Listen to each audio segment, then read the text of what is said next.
Muito bem desenvolvido. Graças a Deus, irmão Romário, Deus continua abençoando, falando sobre a natureza da igreja neotestamentária. E agora nós vamos para o tópico 3 da nossa lição, que fala sobre a importância e a necessidade da igreja. Eu queria aproveitar aqui e mandar um abraço. Nós ficamos sabendo aí que nós estamos sendo vistos por pessoas em pelo menos 5 países. Queria mandar um abraço para todas essas pessoas. Inclusive eu tenho um amigo que está na Espanha, o Gilmar. Gilmar, um abraço para você, meu irmão. E olha, procure uma igreja aí onde você estiver, não deixe de congregar.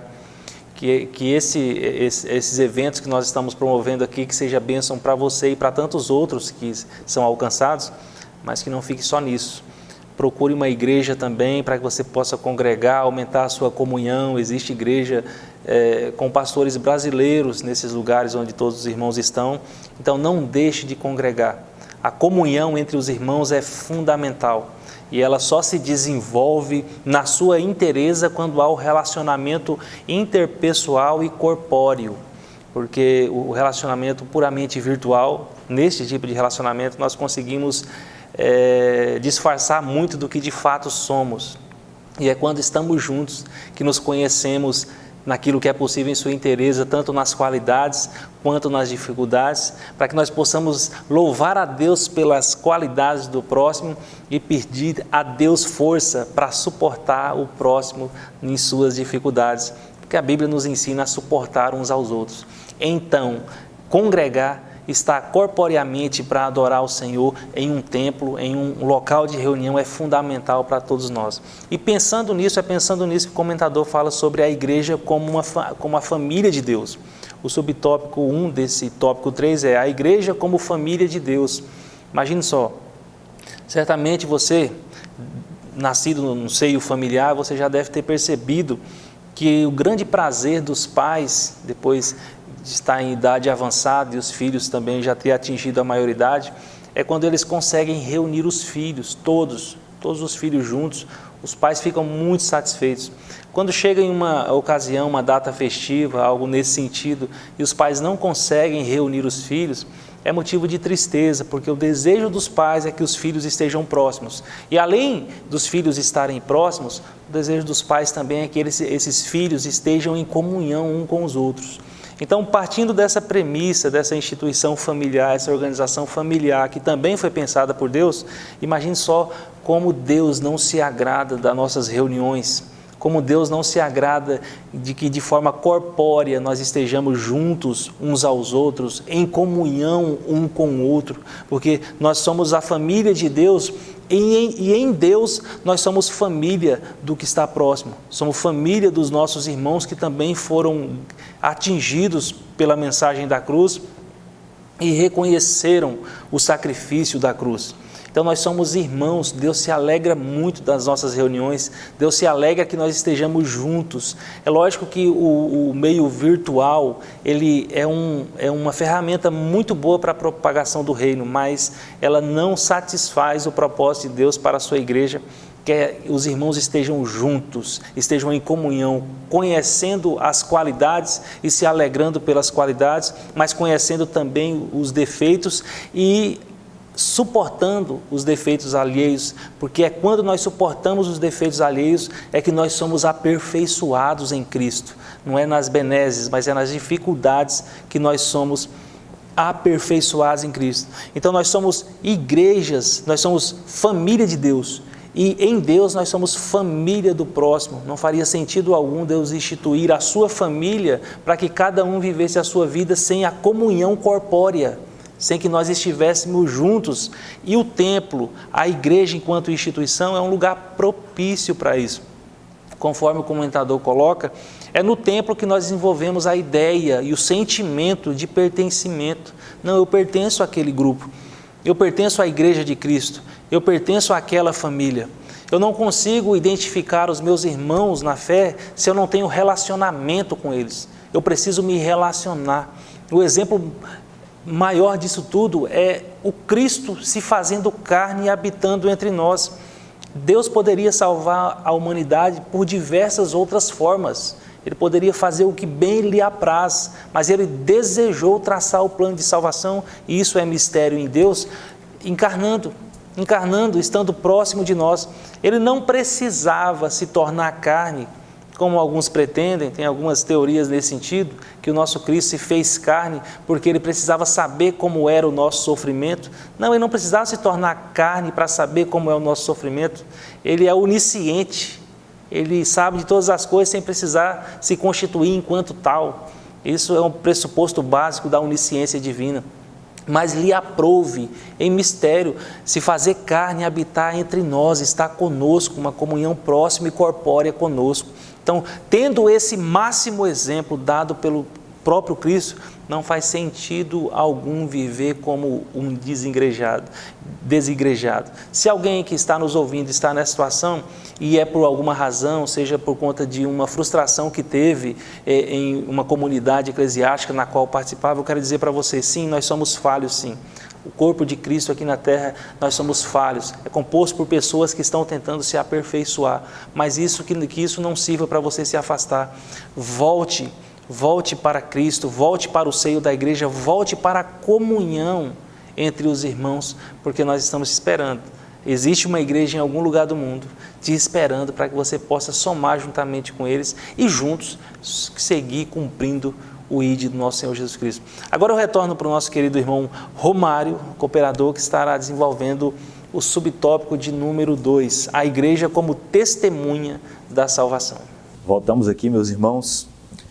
Queremos aqui agradecer também aos irmãos que estão patrocinando, cooperando aí, Ricardo Sorvete, Jean Soldas, o Nata Funilaria e Pintura, nosso irmão em Cristo, Ellison, a todos os irmãos que estão ajudando, patrocinando, e aqueles que também querem ser cooperadores e ajudar nesta obra, tenham liberdade, meus irmãos.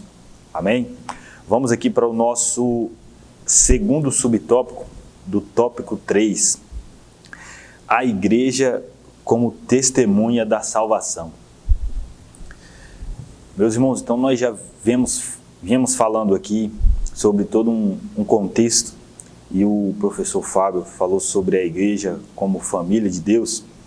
E o apóstolo Paulo, nesse segundo subtópico, ele inicia também falando que a igreja é a família de Deus. E ele vem falando isso aos Efésios, e tem até um texto bíblico aqui que fala o seguinte: para que agora pela igreja a multiforme sabedoria de Deus seja conhecida dos principados e potestades nos céus. Está lá em Efésios, capítulo 3, versículo 10.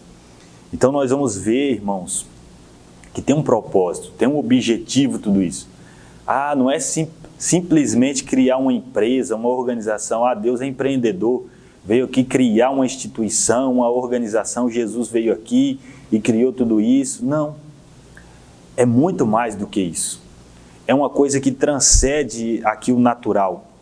E o apóstolo Paulo, ele vem dizer isso, que nós viemos transmitir a mensagem, proclamar, dizer, falar, viver isso, a mensagem do próprio Deus, do reino de Deus, aqui na terra e diante das hostes infernais, das potestades e principados.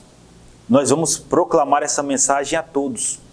Então, nós vamos observar o quanto isso é profundo, porque uma família, ela tem a sua hierarquia. O pai é o cabeça, como Cristo é o cabeça da igreja, e a mãe é a sua adjuntora, está ali ao lado para ajudar. Nós vamos observar que os pais, eles passam um conhecimento, uma vivência, experiência, exemplos para os filhos, e esses filhos adquirem essa experiência, esse conhecimento, e vão passando isso de gerações. E nós vamos ver que Deus, ele transmitiu para nós esse conhecimento através do seu Filho.